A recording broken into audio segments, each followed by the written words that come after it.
Hey everyone, I'm Jamie Poisson.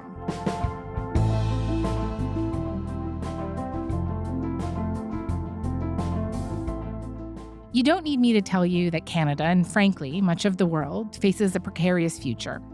Our neighbor to the south is reshaping the global order as we know it. And as the world changes, Canada's role within it is also changing. So today, I'm talking to Canada's Minister of Foreign Affairs, Anita Anand, as she heads to India with Prime Minister Mark Carney. And we're going to discuss Canada and India's relationship reset, whether Canada supports U.S. forced regime change in Iran, and Canada's foreign policy doctrine writ large.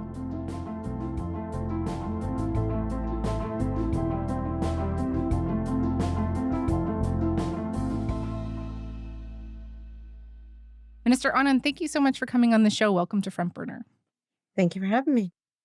So there has been so much talk lately of foreign policy doctrines. We've heard U.S. President Donald Trump refer to the Monroe Doctrine. And after Prime Minister Mark Carney's big speech at Davos last month, I think a lot of people felt that that was an articulation of the Carney Doctrine. How would you articulate Canada's foreign policy doctrine in this particular moment in history? The focus on foreign policy is conspicuous. I elucidate our foreign policy by saying that it is principled pragmatism. We continue to adhere to our long held values, international law, gender equality, reconciliation, environmental sustainability. And at the same time, the global trading order is being completely rewired. And this fact alone calls for pragmatism in our foreign policy and our domestic policy. And indeed, the two are integrally linked. What does pragmatism mean on the international stage? Mm-hmm. The 12 trade agreements that we have signed in the last 6 months over 4 continents exemplifies the way in which we are seeking to double non-US trade over the next 10 years. Mm-hmm. That has included foreign direct investment commitments from other countries, including the UAE with $71 billion. And so the foreign policy approach now is to ensure that we have a focus not only on principles, humanitarian aid comes to mind. Yesterday, we announced $8 million for Cuba Yeah. for humanitarian purposes there. But at the same time, ensuring that we are doing our part to bolster the domestic economy and doing so through our foreign policy. When our strategic interests come up against our values, how would you describe how your government makes its decisions? Like, do strategic interests trump values? Again, that's a fairly facile approach to this issue. And I would say, look at Iran, look at Gaza, look at Cuba, look at Haiti. In all of those areas, our humanitarianism and our foreign policy relating to supporting human rights and humanitarian issues has been very forward leaning. Mm-hmm. And we will continue to ensure that we keep our pedal down in order to uphold those values. At the same time, we're working hard to ensure that foreign direct investment in Canada increases, and in particular with respect to the 10 national projects that this government has announced to be of the utmost importance. And then finally, I'll just say that I referred to a link between domestic and foreign policy earlier, Mm-hmm. and that link is extremely important to remember. In the past, foreign policy used to be more about diplomatic engagements and associating with our traditional allies and like minded countries. NATO comes to mind, where there are a number of countries that hold similar foreign policy and economic positions to our country.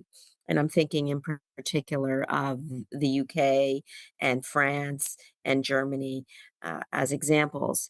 In this world, where the reordering of the WTO and global trading relationships is of the utmost importance and is extremely conspicuous, we are reaching beyond traditional allies and partners to say, how can we coordinate? How can we partner with other countries for the benefit of our country, Hmm. Canadian interests, including Well, Canadian economic interests? in this context, let's talk about your upcoming trip to India. This will be Carney's first visit to India as Prime Minister. I know that you have been fairly recently, but just briefly, what do we have that they want, and vice versa?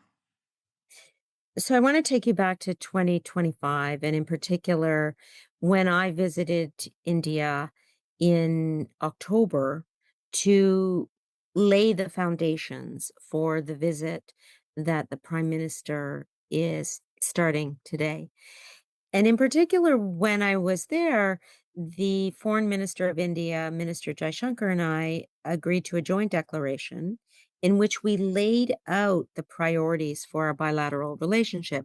We began, of course, with the issue of public safety and security and the importance of the rule of law, and ensured that the dialogue that is occurring at the highest levels of our respective governments on issues of public safety will continue.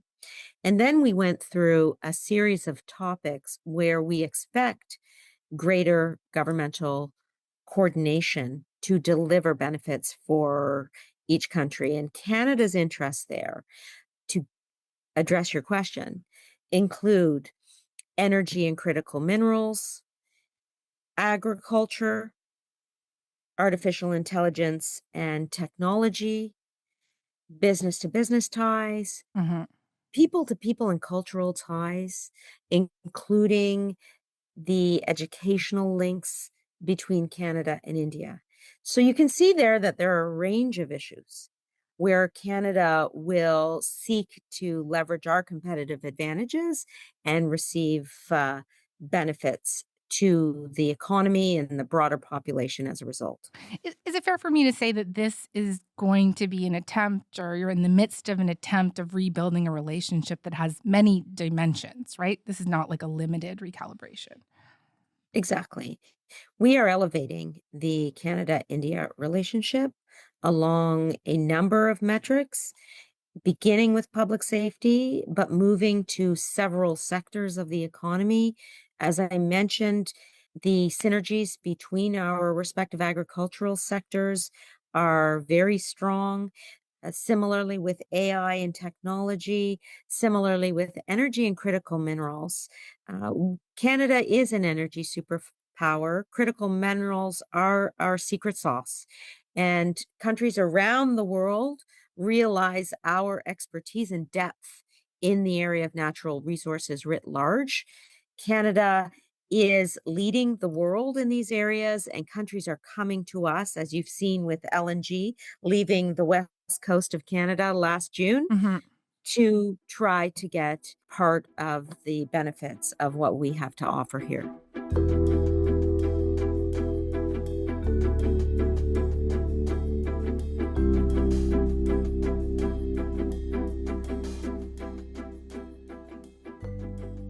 Just on the public safety stuff, I know you know this, but just for our listeners, it's not that long ago that Canada's relationship with India was in very rough shape because there was credible information that Modi's government had been involved in the assassination of a Sikh activist on Canadian soil. Over the past number of weeks, Canadian security agencies have been actively pursuing credible allegations of a potential link between agents of the government of India and the killing of a Canadian citizen, Hardeep Singh Nijjar.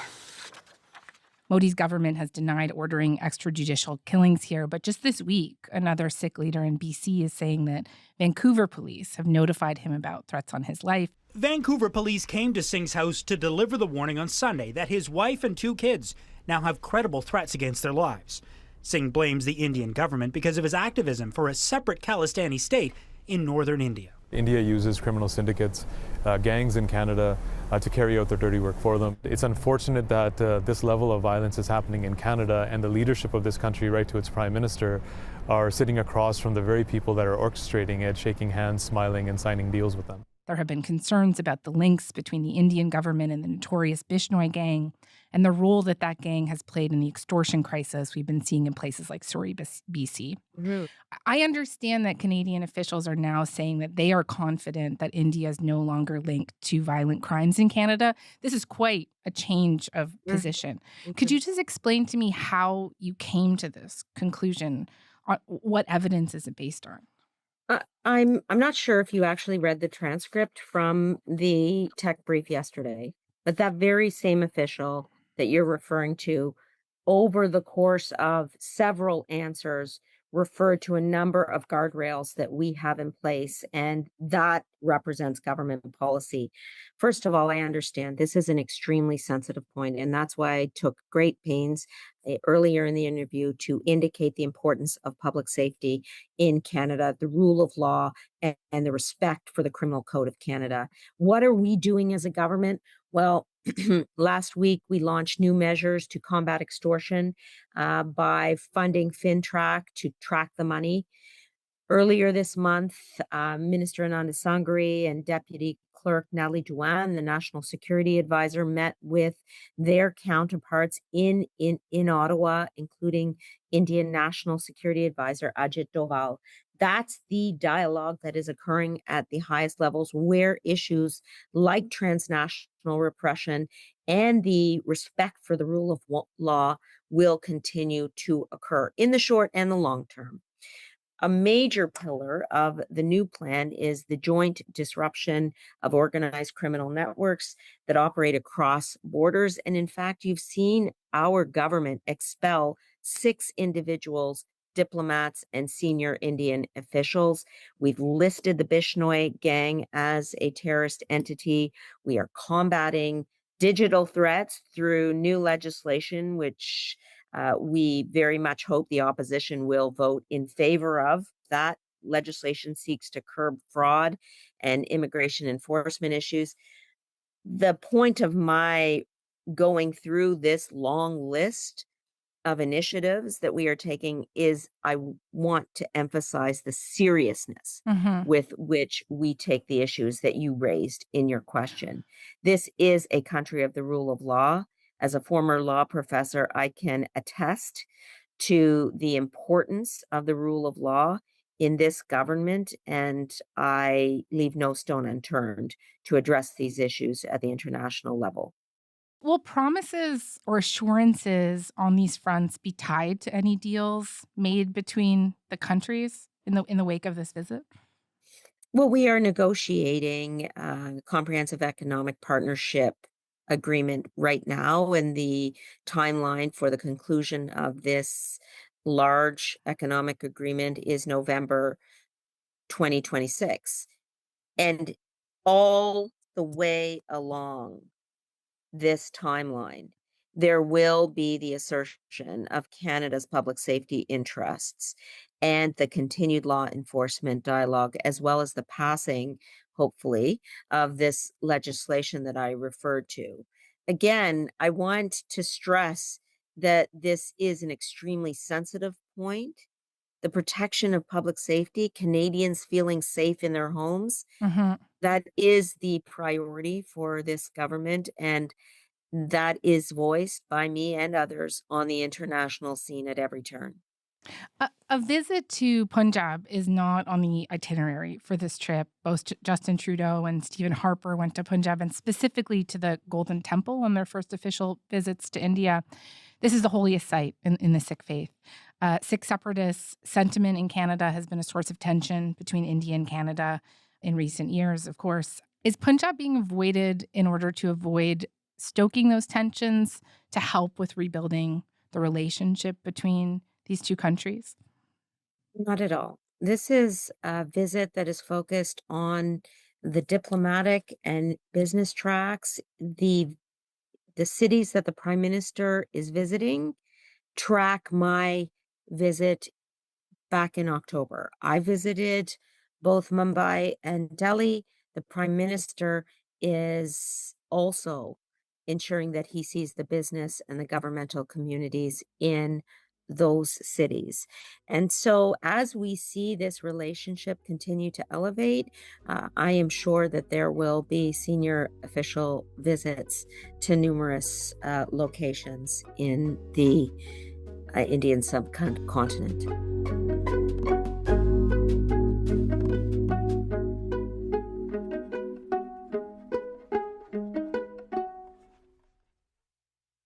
I want to move now to our most important international relationship with our biggest trading partner, the United States. And I would be curious to hear how you would characterize that relationship at this particular moment in time. Well, the relationship is historic on so many levels. And like any close partners, there are hills and valleys in a relationship. Our geography means that we will forever be tied to ensuring that this relationship succeeds. And we very much hope that the review of the CUSMA as planned will begin shortly, as it is indicated to do so in 2026. And for my part, I have a strong professional relationship with Secretary Rubio. And though we're not responsible for the trade file, we do work along a number of other metrics to advance Canada US cooperation, whether it is with regards to Ukraine or Haiti or the Middle East. And so, most recently, I was in the United States to discuss stability on critical mineral supply chains. Hmm. So, there are numerous, it's a complex relationship. There are numerous lines of work that our government is undertaking. I believe your question was referring to the trade relationship, Well, but I don't want us to forget the larger picture here yeah, between Canada and the United States and so many Canadians and Americans that have close ties. I'd take the whole relationship too. Like, would you classify the United States as a threat right now? Classify the US as a trading partner and a defense and security partner that we have to take very seriously. And Hmm. we need to take the words emanating from the White House very seriously. At the same time, we have to remember that our populations work and travel and visit each other on a daily basis. And that reality, in terms of the closeness between our countries, requires us to address the economic relationship and ensure a strong defense and security relationship going Hmm. forward I want to in the short and the long term. Sorry, I didn't mean to interrupt you. I want to come back to CUSMA in just a moment, but you mentioned Iran before, and I feel like I should timestamp this conversation. You and I are talking Thursday afternoon, and at the moment, Trump has not attacked Iran, but the current presence of U.S. military forces in the region is among the largest in more than 2 decades. We've already seen Trump's willingness to take out a foreign leader in Venezuela. Does Canada support the U.S. forcing regime change in Iran? Canada always seeks a resolution of conflict at the negotiating table. That is where we want to see results, and we hope very much that negotiations will yield positive talks, which will include nuclear nonproliferation on Iran's part. Our focus is on the people of Iran, and in particular, We condemn the continued killings of protesters in Iran, the horrific repression and intimidation exacted by the Iranian regime is absolutely unacceptable. That is why we have sanctioned approximately 500 Iranian entities and individuals.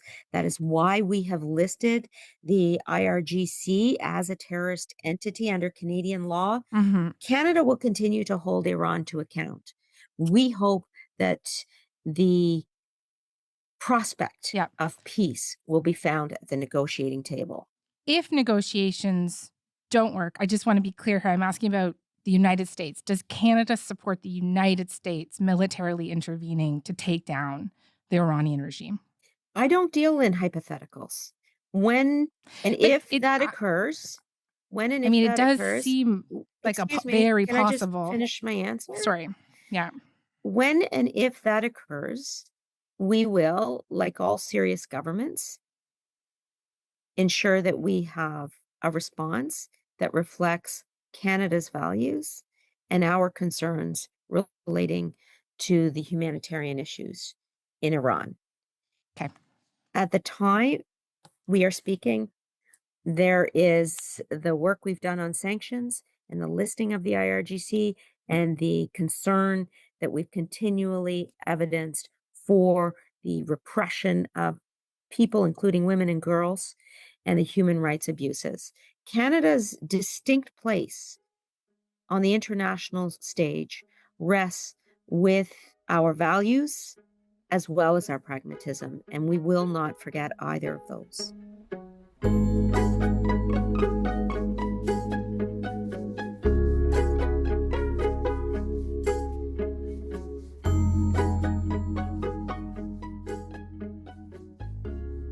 We have these very incredibly consequential negotiations coming up, the review of the Canada-US-Mexico agreement. And I wonder how much Canada is calibrating all of its responses to everything and anything America does right now with a mind to not antagonizing them. The world is shifting. Canada is shifting our foreign policy as well. You saw this in the Prime Minister's speech in Davos, and we will continue to calibrate our foreign policy as a result of the shifting global environment, as a result of the complete rewiring of the WTO and global trading relationships, as a result of increased conflict, as a result of Russia moving its infrastructure further and further north towards the Arctic Circle. So there are any number of reasons for Canada to calibrate our foreign policy. We do this on a daily basis in response to global conflict and decisions that other governments are making within their sovereign rights. Mm-hmm. I know you and the Prime Minister are working hard to diversify our trading relationships globally, but 70% of Canadian exports do go to the United States, right? And that diversification is a longer-term strategy. The CUSMA negotiations are now. If the talks fall apart, what is the fallout? So actually, if I could just step back and take a look at your stats there, 85% of trade between Canada and the United States currently fall under the CUSMA. Yes. And so it's the sectoral tariffs, and in particular on steel and aluminum, on auto, on lumber, that are of the greatest concern for us while maintaining the CUSMA. The question that you raise is, again, another hypothetical. And as I mentioned, I will provide all information as transparently as possible relating to current Canadian foreign policy. But when your question puts a hypothetical like that in front of me, I don't know what the current circumstances would be at the time that you're referring to. And so I'm focused on diversifying trade, doubling non-US trade over the next 10 years, ensuring we have other options for Canada. Hmm. And again, I bring this back to the link between domestic and foreign policy, the elimination of internal barriers to trade, the importance of free trade within our country, as well as with new trading partners and alliances. And here I want to highlight the work that the Prime Minister and I are doing to bring the EU closer to the CPTPP. Here we have the ability to be an interlocutor and liaison on the international environment to say to each party, there are synergies economically if we bring you together. And I was indeed in a meeting with Prime Minister Carney in South Africa at the G20 when we were seeking to do that. This is a priority for Canada to be strong on the international stage, to bring powers and like-minded countries together to yield economic and defense and security benefits. It's why I'm constantly in touch with the Nordic Five on issues like Greenland and Arctic security, as well as to look more broadly at the pragmatism and the leadership that Canada can bring onto the world stage. But I'm sure you have discussed what would happen if the talks fell apart and we wouldn't be kind of exempted under CUSMA, right? And just what would that fallout be? How important is it that you keep these negotiations going and some semblance of CUSMA in place? The work that we are doing, and in particular, I'd like to indicate that Minister LeBlanc is the trade minister who is continually on top of the Canada-US relationship. He'll be meeting with Ambassador Greer in the very short term to ensure that there is momentum that continues in a positive way for the bilateral relationship.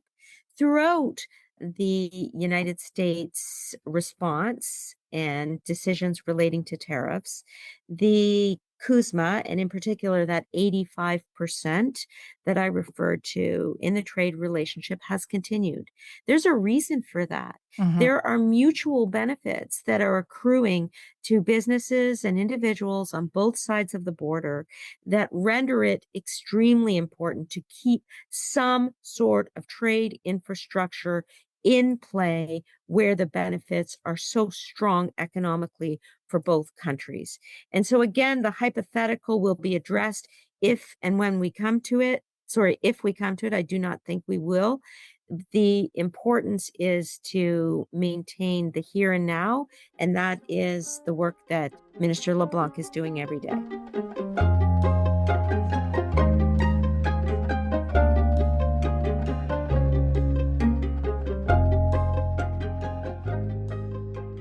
We know from recent polling that a lot of Canadians felt pretty proud of that speech that Mark Carney gave in Davos. Yeah. And it felt like Canada being a global leader. And since then, we've seen the Prime Minister talking about brokering a bridge between the EU and the Indo-Pacific trade bloc. It's been framed as like an anti-Trump trade pact, not by your government and the Prime Minister, but certainly by others.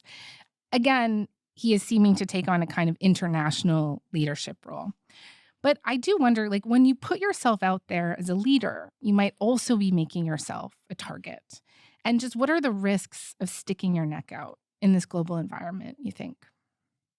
So to bring this back to the beginning of our chat, where I talked about principled pragmatism, the world sees Canada as a leader. And this is in terms of numerous issues. Proponents of international law, standing for the values that are humane, like international human rights and gender equality and reconciliation and environmental sustainability, to name a few. And the world also sees Canada as a country that can bring others together in a way that Prime Minister Carney evidenced in the Davos speech. And certainly the Davos speech has taken on a life of its own, under which I now refer to it as the Carney Doctrine, because countries are gravitating towards Canada as they see his and our leadership. That's who Canada is. That's who Canada has always been. We don't want to shy away. In fact, it's the opposite. We step up, we ensure we are present at the table, look at the humanitarian situations in Gaza, where we've put forward $400 million in humanitarian aid, or in Iran, where we've sanctioned almost 500 entities and individuals, or in Ukraine, where we've put forward $25 billion in multiple forms of aid and assistance, in Haiti, where we are contributing to regional stability. This is evidence of complex foreign policy, where Canada is taking a leadership role, where countries come to us and ask us to work with them because they recognize the leadership that we offer on the international stage. I'll give you an example. Marco Rubio and I spoke numerous times late last year about the situation in Haiti. He asked Canada and me in numerous conversations to support the United Nations Security Council resolution that they were putting forward on Haiti.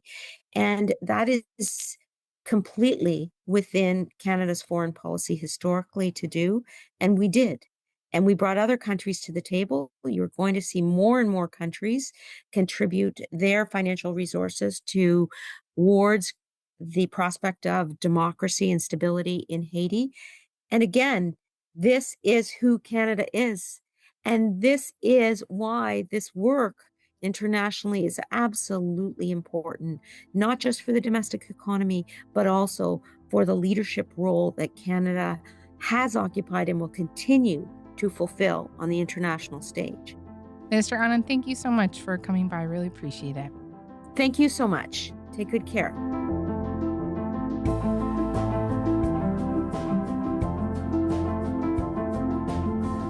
All right, that is all for today. Front Burner was produced this week by Joytha Shengupta, Shannon Higgins, Matthew Almha, Lauren Donnelly, and Mackenzie Cameron. Our intern is Riley Cunningham. Our YouTube producer is John Lee. Our music is by Joseph Shabason. Our senior producers are Imogen Burchard and Elaine Chow. Our executive producer is Nick McCabe-Locos. And I'm Jamie Poisson. Thanks so much for listening.